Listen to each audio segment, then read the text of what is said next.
All right. So after that little technical glitch, thank you so much for coming back. So today is January the 15th, 2025. And today we're going to record episode 180. It still blows me away that we've done 180 of these episodes. It's really amazing how Holy Spirit just uses this particular time, Wednesdays at 12 noon Eastern time, as a time that it gets to share these messages, transmit these messages through me.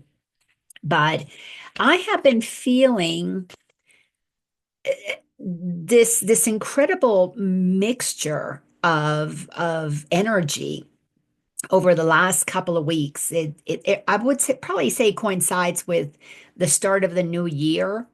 There's this excitement for all the new, but I've also have felt this like a mourning of the old.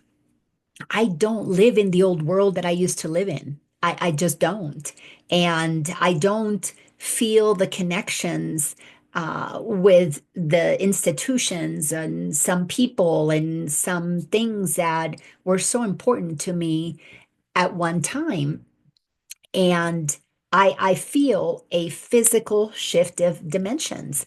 And when I say physical, the entire shift from 3D to 5D, it's an internal shift. It is a something that happens within us. We change how we perceive the world. We observe the world from a very different place. We are no longer operating from what the outside world thinks of us and how to please and impress and manipulate the outer world. There's a total shift to operating from the within. And to be able to operate from within, we have to cultivate a relationship with the creative source that exists within us, which is what powers all of us. If you want to know what God is, it's what animates everything. It's simple. It's very, very simple. A child knows that. They're not interested in what mommy and daddy think of them when they're teeny weeny. I watch my little grandbabies. That's why I know I'm here, is because I've been sitting at the lap, or at the feet, I should say, of my gurus, which are my 3-year-old grandson and my 10-month-old granddaughter. They do what moves them from within. They are fully animated from within. They are in touch with whatever it is within that animates them, and they let that move and inspire them. It's such a beautiful thing. And these little ones remind me all on and on and on and on. Every single day, every single moment, they remind me to just live your life. Just be inspired from within. Do what feels right in the moment. Do what you want to do in the now. They live in the now. None of them plan things for what they're going to do 3 days from now, or even what they're going to do that night. They just do whatever is in front of them. Such wonderful teachings, and being able to be to sit in a way that is a witness to what's happening within me is just fascinating. You know, 20 years ago, when I was completely unconscious, I didn't want to feel my feelings. And if I felt my feelings, they would be dramatized. I mean, it just had to become something that I had to get value out of it. I had to share it with somebody so that they could feel sad for me or they could feel glad for me. It was all so manipulative. And but half the time, I didn't even want to be with my feelings. Oh, I'm feeling some discomfort. Let me go shopping. Oh, I'm feeling some discomfort. Let me go get a margarita. I'm feeling some discomfort. Let me get distracted. Let me go do something to avoid being with what is. Not only was it necessary for me to avoid being with what is because I didn't have tools. I had no idea how to be with feelings and emotions. I had no idea I had chakra centers. I had no idea that I was made of energy. This was all crazy talk back in those days. I had no idea that I could manage what was happening. Not only that I could manage it, but that I could be a witness to what was happening inside of me. And I could sit with whatever was uncomfortable. that I could name emotions. I had no idea all of the different ways that fear shows up. I didn't know that fear would manifest as uh, disempowerment or jealousy or uh, anger or manipulation. I had no idea about all of those things. It's taken me decades, a couple of decades, to really get to the place that I consider myself a master of what happens within Laina. And to be able to sit there as a master and know that I can also call for assistance, I never knew I could do that. So I don't pray to a God outside of me. I connect with a God within.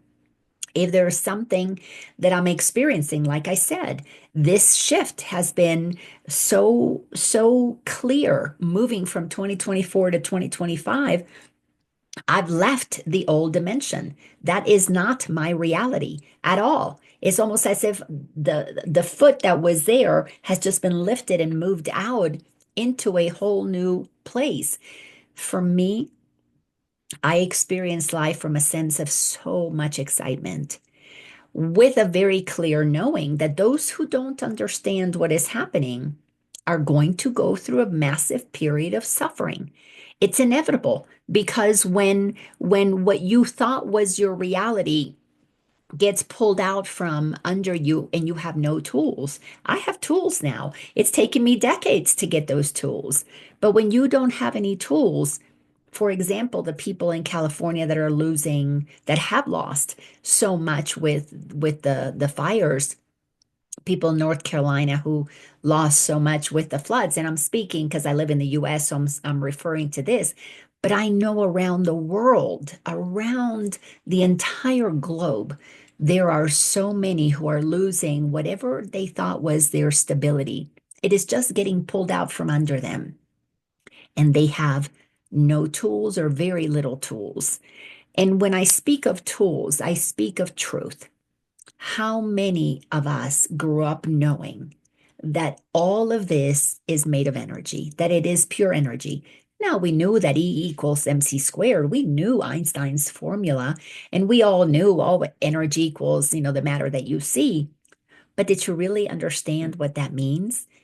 Did you understand that that means that you have total control, absolutely 100% control of how you mold that energy, that we chose to have these human incarnations, that we chose to be on planet Earth, that we chose to be the body that we have? I did not know these things until I began to become self-aware. And these are not the kinds of things that you can go to school and learn about. If anything, school is deliberately designed. And when I say deliberately, I really mean it.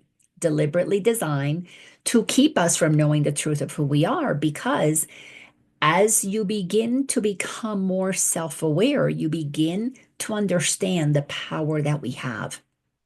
And the movie The Matrix was not far off. As a matter of fact, it was spot on when it depicted the humans as being used as batteries to power the world.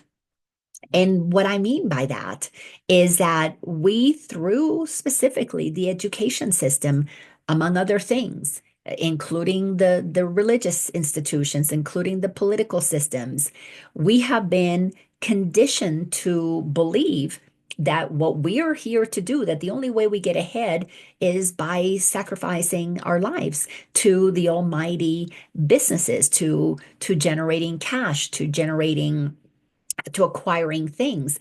The people who are right now going through some challenging times, losing everything they have, don't yet know. And they may not know this for a while, but one day when they look in hindsight, even if it is from the other side, even if it is after they transition, will realize that the things that they thought made them so comfortable and gave them so much and made them somebody were the very things that bound them to the lie, that bound them to being a battery, to being used for their efforts to produce and create and generate, whether it be taxes or payments, insurance money, whatever, to really bind ourselves to a life that humans don't like to hear this, to a life of enslavement where you had to keep doing the same thing, expecting, some kind of a different result, which is why insanity is what the Course in Miracles says is what happens when we listen to the voice of the ego, to the voice that has been conditioned. So for me, feeling this liberation is just, that's not my world. I don't have those fears. I don't have those concerns because I have been practicing what we are continuing to review today, which is lesson 76. I am under no laws but God's. Such a liberating place. And if you want to see if you are experiencing some of that, walk through your house and look for something that you value and go give it away. If you can give it away, if you can just even hear what I'm saying and you can give it away, whatever that thing is, no attachments, just go give it away. If you really want to do it, and test yourself, take it to Goodwill where you have no idea who's even going to get it because then you don't have that control of who you're going to give it to, and just completely let it go. If you have a hard time with that idea, just the thought of it, you're still bound into the world of 3D, the third dimension of enslavement. And this is why A Course in Miracles teaches us that for somebody to operate as a master, meaning a teacher of God, a teacher of truth, as stated in the manual for teachers, you've got to be radically honest. Honesty is so important. I know so many spiritual people. I know I was one of those spiritual people who knew spirituality in my head. I could recite it. I knew so much, but wasn't living it in the heart. And the work of A Course in Miracles is not only to get us to understand the truth intellectually, that's why this book is written the way that it is to really provide an intellectual, clear understanding of what's happening here, but it doesn't make sense until you apply it in the heart. You have to do what the Course tells you to do and let yourself find what is it that I'm looking for that the Course is saying will happen. Well, when I say go give something that you're really attached to, go give it away. Just give it away to anybody. The mind understands, oh, I don't want to have attachments. Oh, yeah, I don't have attachments. But the heart does not feel the freedom of letting go and knowing this is a trick, knowing that you didn't lose anything. You just simply let go of what you don't need to allow you to experience what the Course promises, which is total and complete peace. If you suffer with the mere idea of giving something away, your identity, your egoic identity, is still linked to what you own. If you can let everything go, if you can walk out and let it all go, now your identity is not attached to stuff. You are free to be. Now, nowhere have I ever gotten the guidance that I was supposed to live my life with nothing. Nowhere. That's not part of it. So why do we have to lose so many things? Why do we have to let go of so many things?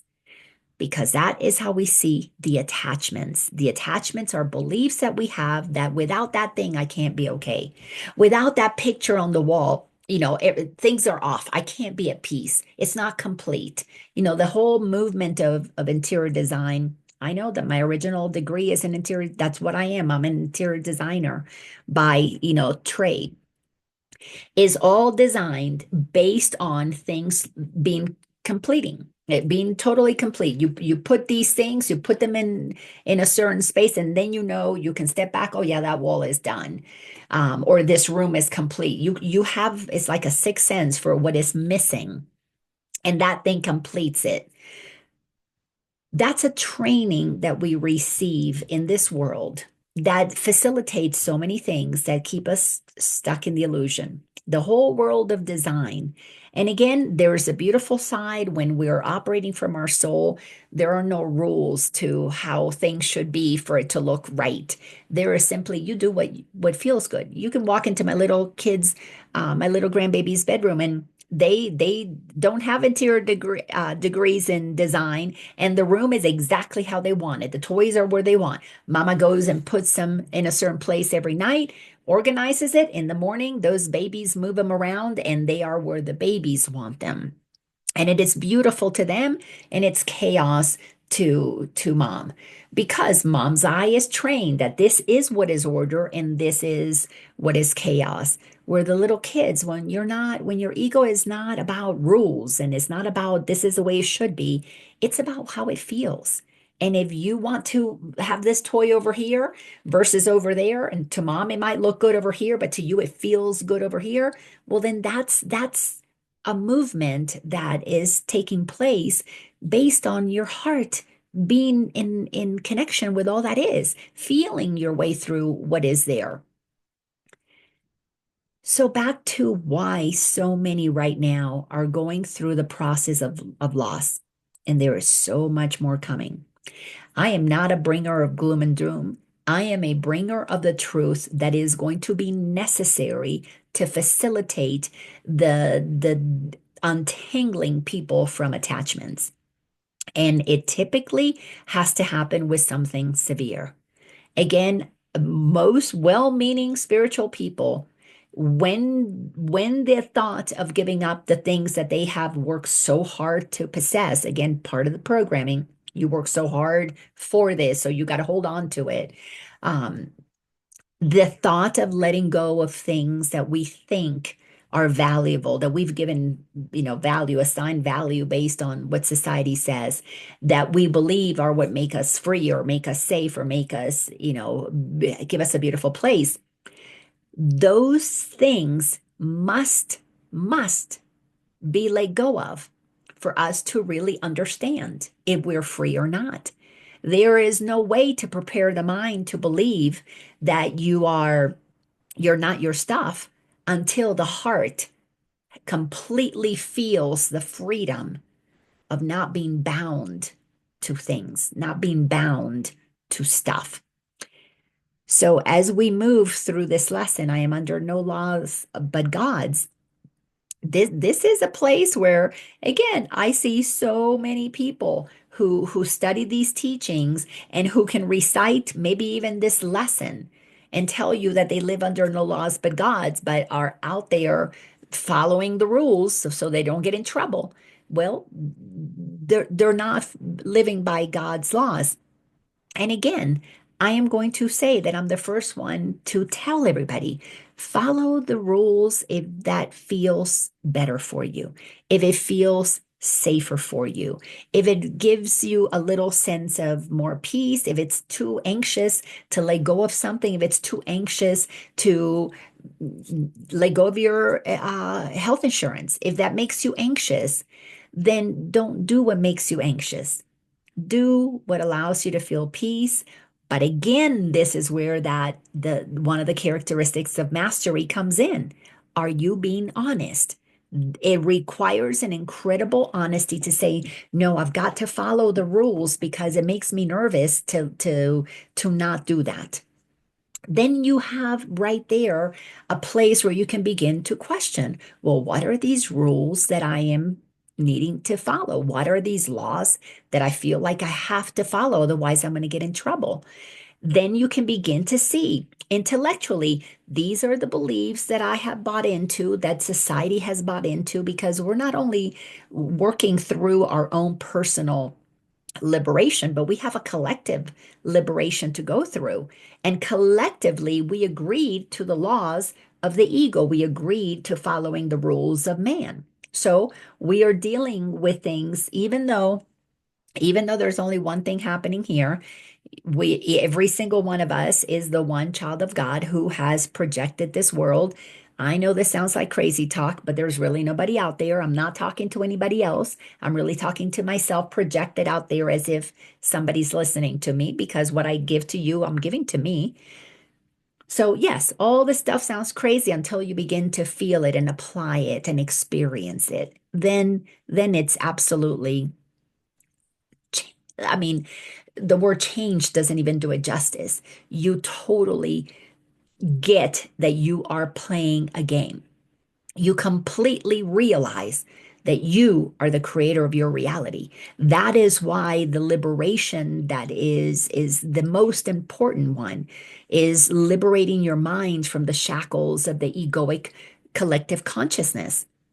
Because when you begin to understand that you are the essence of God expressing itself to create this universe for the sheer enjoyment of it, just like my little grandbabies play with their games and they just want to have fun. They just want to play. That's all that they want to do. So are each and every one of us an expression of God, which to me, God is nothing more than an infinite, ageless child looking to have fun. That's all that it is. And because it knows itself as the creative source, it creates whatever it wants. Like my little grandbabies, they know that they can create whatever they want to create in their bedroom inside of limitations because mommy's going to come and pick it up and arrange it all in at night when they go to sleep. Mommy is cleaning. They wake up in the morning. They have a start all over again and rearrange the bedroom how they want it, rearrange the toy room how they want it.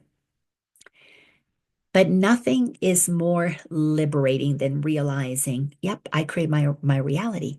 So when you look at the stuff, going back to that example, and you feel anxiety at the mere thought of giving away maybe one of your nicest pieces of jewelry or your most beautiful painting on the wall that you couldn't give away before.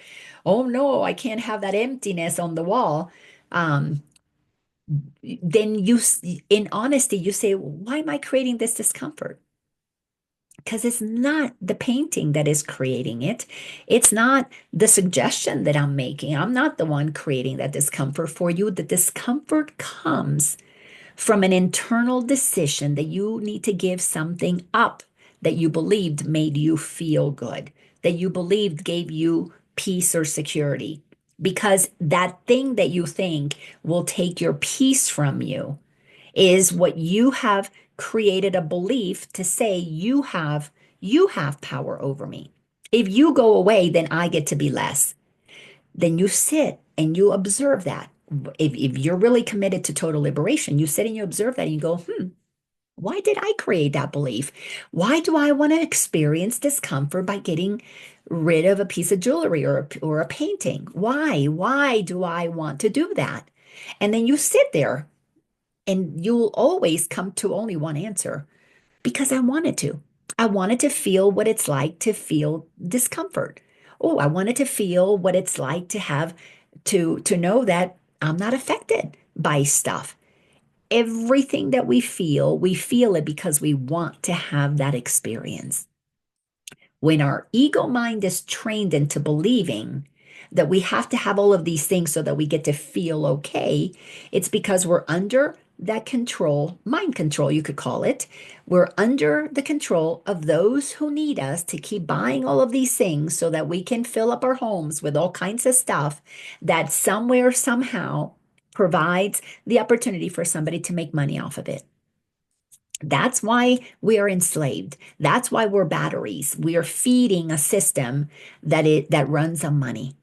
That money has become the thing that dictates our value, our worth, dictates if we're free, if we're not, if we're high society or low society, if we've made it or haven't made it.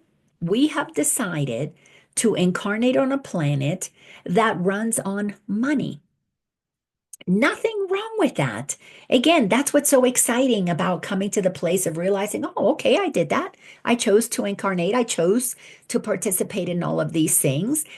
Am I having fun with it?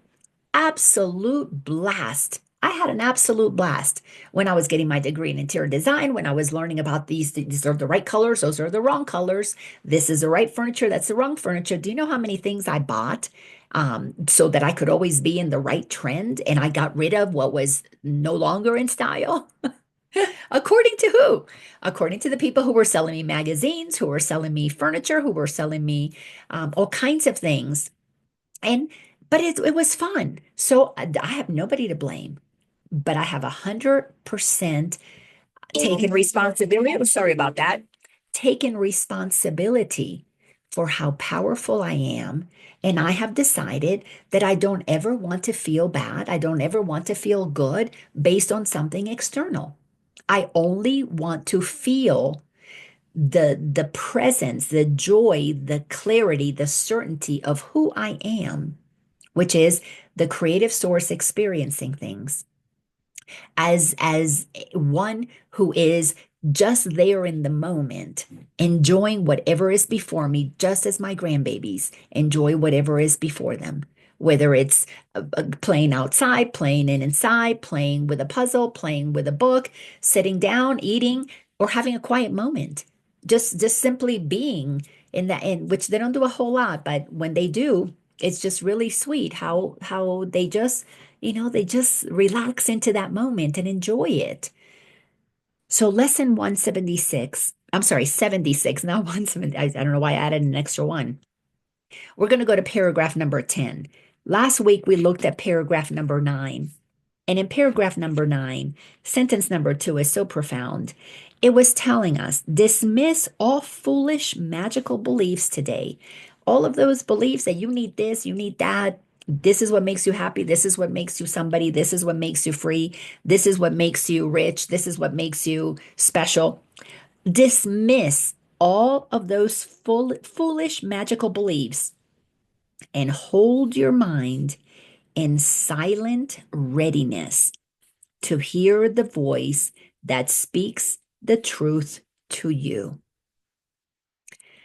The voice for God tells us a very simple truth. You're already whole, perfect, and complete. You are energy, meaning you cannot be missing anything. You cannot be missing a painting, a, a piece of jewelry, a piece of clothing. There cannot be anything that is missing from you. You are the essence of God itself, the presence of that consciousness, that awareness that you are one with all that is, that you are part of creation, that you are creation itself. To come to the place of knowing that because you feel it is a very humbling experience, has brought me to my knees in tears of sheer humbleness and just unfathomable gratitude for knowing the truth of who I am. And in that moment, you feel that all that you are here to do is to experience what is, and give the source. Every one of us is like a little tentacle on an octopus. Every one of us, when we latch onto something, to the life that we have, we send the signal to the source. And the source is all that is combined. This is what this feels like. This is what a degree in interior design feels like. This is what being a animal lover and an animal whisperer and taking care of animals feels like. This is what being an engineer feels like. For us to have experiences that send the signal to the overall source, like we're little pieces of the puzzle, putting together the big picture. But we were supposed to do that without our mind being compromised, being conditioned into believing that we had to do that to be okay. Waking up is realizing you're okay even if you don't do any of that. Not only are you okay, you're better than okay. You are the source itself having this experience. That's why you don't need to be attached to anything, because if you want to have an experience of having something different, you can have that. But we are so attached to what little we have that we don't let ourselves have more experiences. We limit the experiences that we have to the one house, to the one car, to the one, relationship, to the one this, to the one that, because we're attached to it. And some people say, oh, they've got multiple houses. They're attached to two or three houses. What if the whole universe could be our home? Which it is, but we don't see it that way because we've been conditioned that there are boundaries for the countries, there are boundaries for the continents, there are boundaries in the cities, there are boundaries in the neighborhood, there are boundaries in our house. Heck, in our own houses, this is my room and that's your room. We don't live in all of it. And again, there's nothing wrong with doing those things, but what we're doing is we're removing, as it says in here, the foolish, magical beliefs that create our suffering, that create our attachments, that create the discomfort, that if we have it, we need to become responsible and say, yep, I'm creating my suffering today. I'm creating my worries. I'm creating my happiness. I'm creating my anger. I'm creating my jealousy. Because if we start taking responsibility for everything that we're feeling, then we're becoming closer to accepting how powerful we really are. When we move into this fifth dimensional consciousness, meaning our mind is free, our heart has been unshackled. We no longer operate in tightness and tension and smallness. Then we can walk about this planet enjoying all that there is. The boundaries, mine and all of that is going to go away. We're not there yet as a collective, but there's enough of us that already know that we don't have to operate with boundaries, but we're not prepared to totally let go. For example, in the US, all this stuff with the borders. Of course, this has been happening around the world, people moving from one place to another because they've been displaced. Nobody who is happy in their own home needs to cross the border to go somewhere else. So the issues are completely not looked at for what truly is going on, is that we haven't found our own happiness, our own joy. We don't really know who we are. We don't know that we are the child of God expressing itself uniquely to bring something that is absolutely necessary, which is it has to be extended from within us so that we can feel the fulfillment of who we are by sharing our talents, our gifts, our joys. When we live our lives knowing who we are and we are happy, we are we never have to take anything from anybody else. We never have to accumulate to become something. So the mindset has to be shifted individually throughout the collective, individually. And then we come together in groups that are like-minded. And then we feel, we mirror for each other. Oh my gosh, I'm not so crazy after all. And then those groups grow bigger that operate in that level of freedom and that level of responsibility and that level of sovereignty. And those groups become the leaders of the political systems or the medical systems or the educational systems. And those leaders then begin to because that's the way that the leadership operates, is that you help other people learn these things so that more people can operate inside of these pockets of consciousness, of mass consciousness, with awareness of the truth of who we are, where we encourage a child to know that they are a divine aspect of God from the get-go, versus what the old ways were, the third dimensional ways, is that you're born and immediately you're baptized into a religion that tells you God's out there, you're a sinner, and you cannot measure up. Can you imagine growing up being told from the moment that you're born that you're dirty, that you're a sinner, you can't measure up, and immediately put the guilt that somebody got killed and crucified for your sins, versus growing up and realizing that Jesus came to show us what happens when your mind is not operating under the delusion of all of these misinformations, that you and God are one, that all of us, if we just treat each other as we want to be treated, it would solve, pretty much all the world problems. If you were raised with a information that is empowering like that from the get-go, Well, those are the kids of the fifth dimension. Those are the kids that we're preparing the way for now, that we are becoming the parents, the grandparents, the aunts, the uncles, that we are getting our minds, we're clearing up our minds, cutting our ties with our attachments and becoming free so those children can pick us. They're already doing that. They pick us because they know that they will be able to grow up knowing the truth of who they are. They'll be under no laws but God's from the get-go. I know my grandbabies picked this particular family to be born into, to incarnate into, because that is so much of what is being shared, especially when I look at them, I see nothing but perfection. So I don't have to mold them or teach them things so that they can become my version of what would be perfect for them. They're already perfect, and I'm just watching them and going, whoa, this is amazing. You come in already ready to go.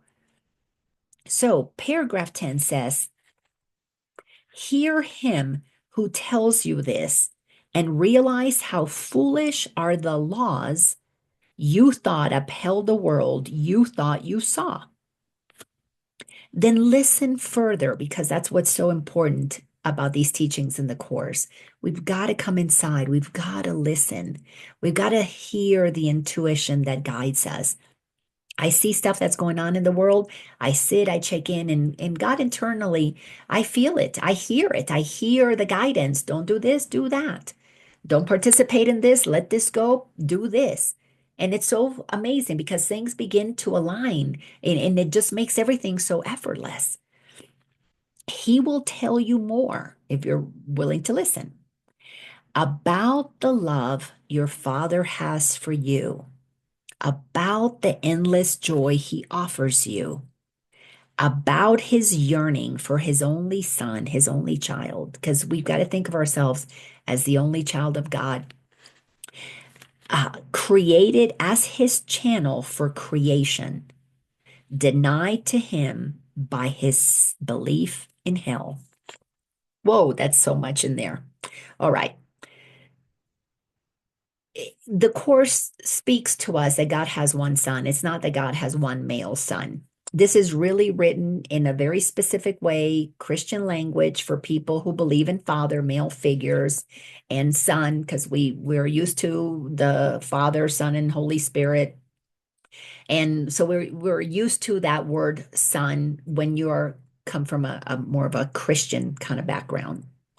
But when you begin to peel away the what Jesus has done with the Course in Miracles, and you get to the essence of it, there's only one creator, and it's male and female. It's everything.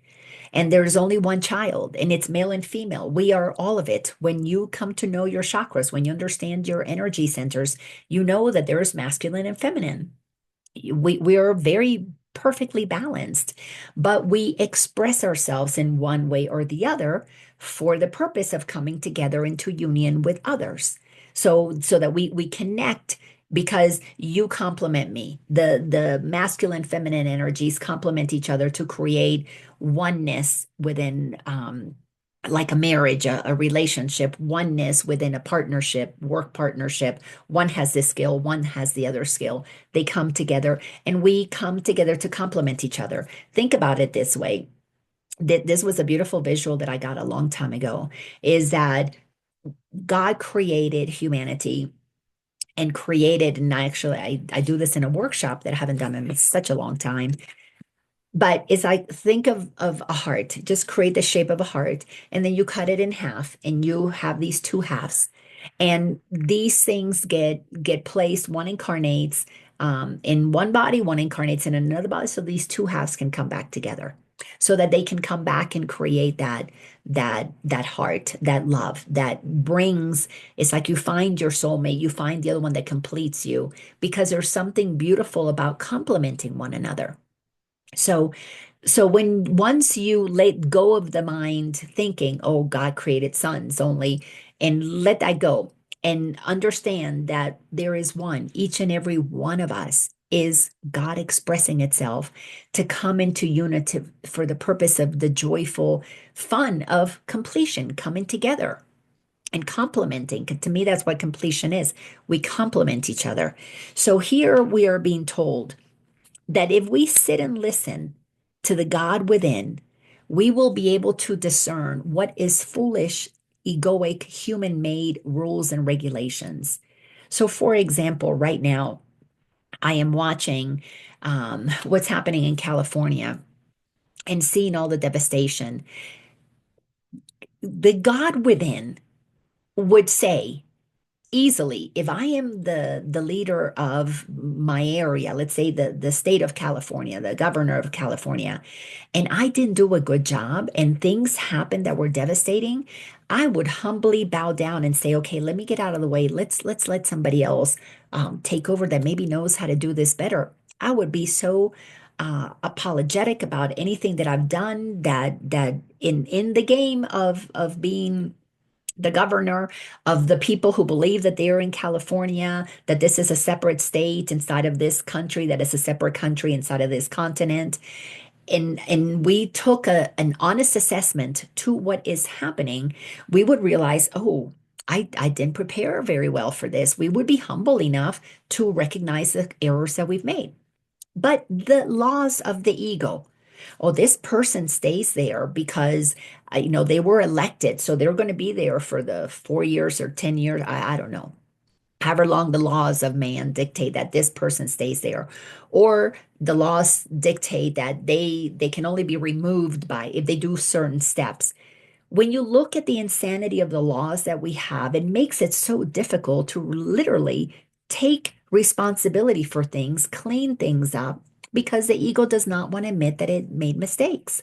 The ego doesn't mind. It absolutely doesn't mind that people's lives were lost, that properties were burnt, as long as it can be right about what it thinks it's righteous about. It does not care about others. It's what's so fascinating about studying the Course in Miracles and observing my own ego and watching the selfishness and the greed and the need to do it my way so that I get to be okay. That's the third dimension. Many, many, many, many are choosing for that to be their reality.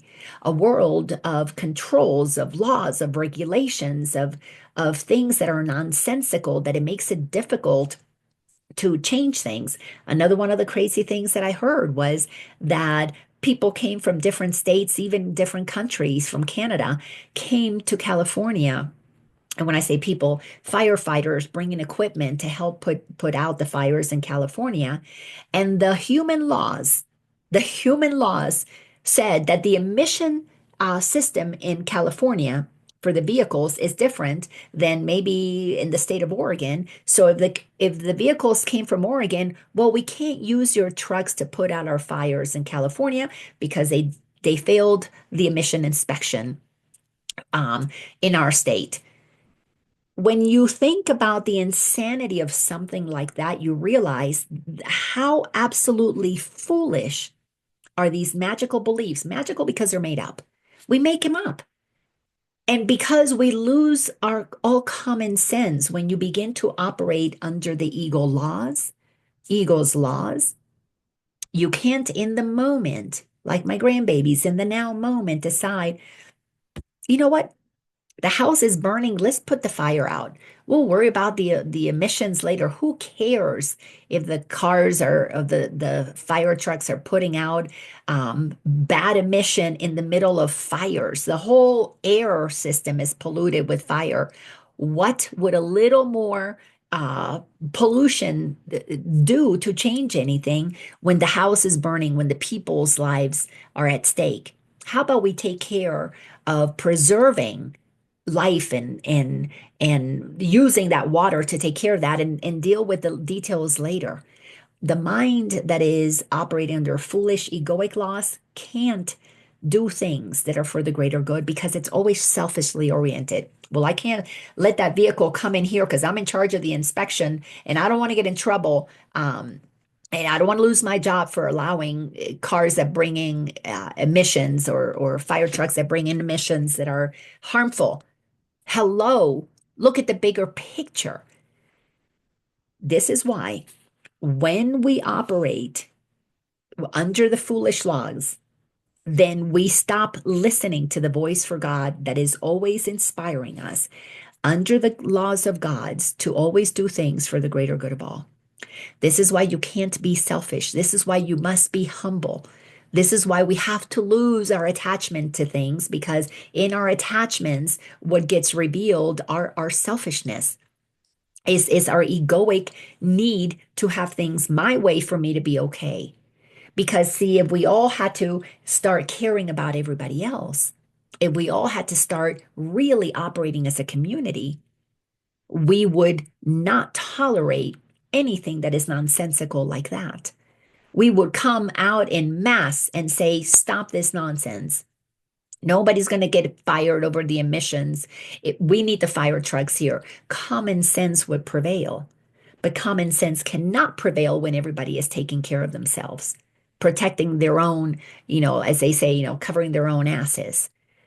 So when we are operating under the laws of God, we really begin to understand about the love our Father has for us, about the love our Creator has for us,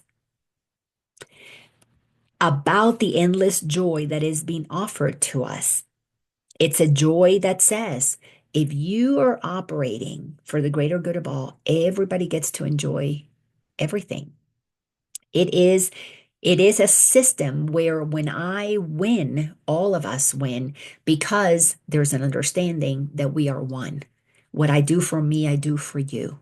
When the ego runs the show, it's very selfish and greedy, and everybody takes care of themselves. When we operate with God and we're all listening to the same message, everything is done for the greater good of all. You don't need all these rules, laws, and regulations that the missions things that this is it forever, because common sense prevails in the moment. So if we don't have any fires, let's do everything to make sure that our air is clear and the vehicles operate optimally. But if we're in the middle of a fire, okay, let's use common sense. We need all the vehicles that will put them out. So God has a yearning for its only child, meaning God needs every single one of us, because every single one of us is the piece of the puzzle that completes the whole. I was putting together a puzzle with Ryder last night. We were missing one piece, the last piece. It was so much fun putting all the pieces together. And then when we got to the end, we're missing one piece. We couldn't find it. Looked everywhere, couldn't find it. And there was a sense of incompleteness. That's how God feels about us. God yearns for each and every one of us to do our one part, because our one part is what completes it. Yes, every one of us is the completing piece of God's infinite, beautiful, majestic, powerful creation. Every one of us is that one final piece. But you cannot be operating in that level of recognition, how important you are, until you have humbled yourself, until you have made yourself just clear that you're nothing special, not really. So letting go of all your stuff, letting go of all your accolades. So you're a movie star and your house burned down and you lost all your Oscars and you lost all your titles and you lost all your whatever. So what? Because what matters is the essence of who you are that was there before you won that Oscar, before you won that money, before you did anything. It was there when you were born because you brought it in. We have to let go of all of the ways that we have been conditioned to make the outside so special that we are not in touch with what's really on the inside. And that's the essence that we each brought in. So if everything has to burn down, if everything has to be washed away, then let it be so, to reveal the truth of who we are. The gem that we are is waiting to be expressed. But you cannot express that until you see all the foolish ways that we suppress it, that we block it, that we diminish it, because then we're sidetracked with all of these nonsensical things. So the mind has to go through a big process of purging attachments, reconnecting with the truth of who we are, humbling ourselves, and then Yes, if you have to have a home, you have to have a place to live, or if you need a car, if you need a job, if you need money to pay the bills, yes, all those things are necessary. But when you do all of those things without attachments, the freedom that you feel is incomprehensible until you have let go of the attachments. And a lot of people are losing all of their attachments, whether they like it or not, to force us. And it's not because God is trying to punish us and push us into waking up.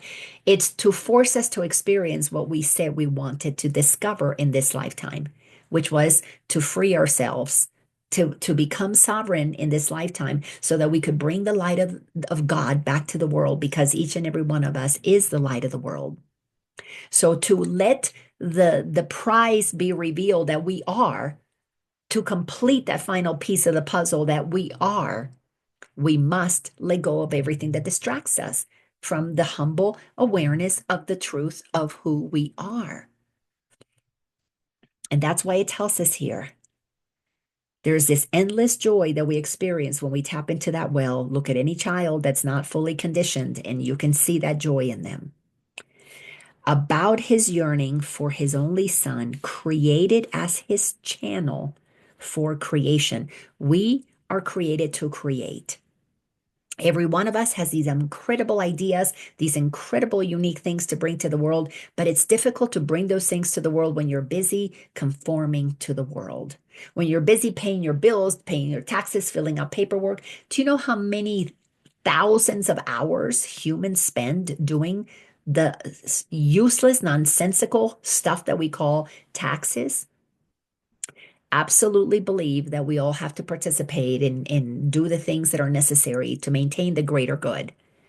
But when you start looking at what has been done with a lot of this money, that is taxation without representation, sent to fight wars, to do things, to fill pockets of certain people, to, what do they call that? Money laundering. When you begin to see that our lack of awareness of who we are has contributed to the very corrupt world that we are paying for. It's mind-boggling.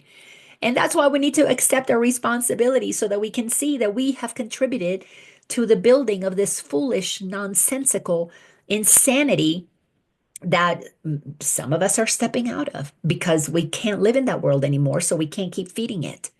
If I don't want to participate in corruption, I can't keep feeding it with taxes, so that's why I don't pay them. That's why I don't participate in that whole income tax thing. And then I saw this thing that Trump put out yesterday, that he is building instead of the internal revenue system, it's the external revenue system, where let other people contribute to that. Why are we being used as batteries? We're unplugging from this whole battery system that feeds something that enslaves us.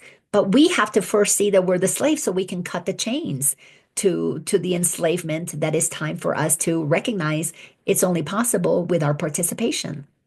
So we're waking up. This is why we have to become humble enough to realize, wow, I used all my power to feed the very thing that I don't want to be a part of. Well, then how do I get out of it? Acknowledge the truth of who you are. Get back under the laws of God. Acknowledge that you're powerful and magnificent. Stop being afraid of things.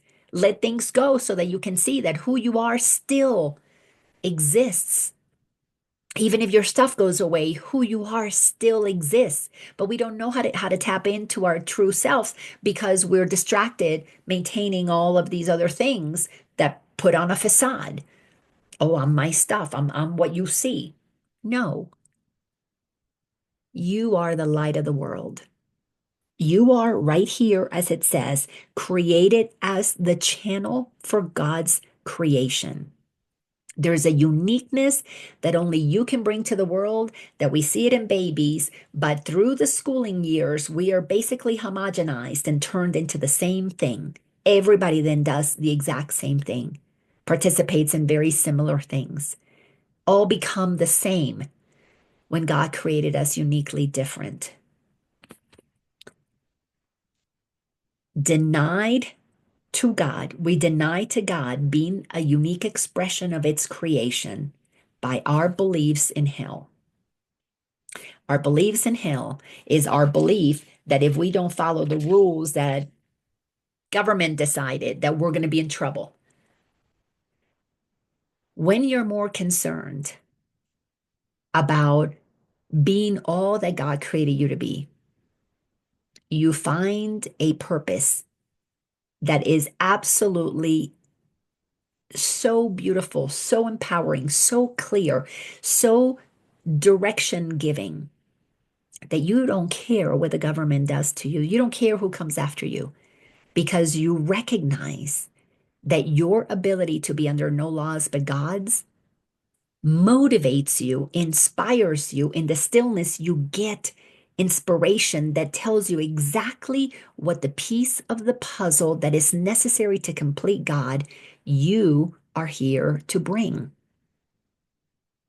So many people, I used to not recognize this until, my big transformation, but so many people, and there's been lots written about this, live lives of quiet desperation, quiet little lives, going to the grocery store, buying the food, making the food, paying the bills, and day after day after day, just waiting for the end to come, maybe waiting for the vacation that they get to go to the beach once, 1 week out of the year, waiting for Christmas, waiting for the birthday, for that one thing to happen, all the while never fully coming alive, never fully tapping into the magnificence that is within, that we are here to bring to the world as that final piece that completes the puzzle.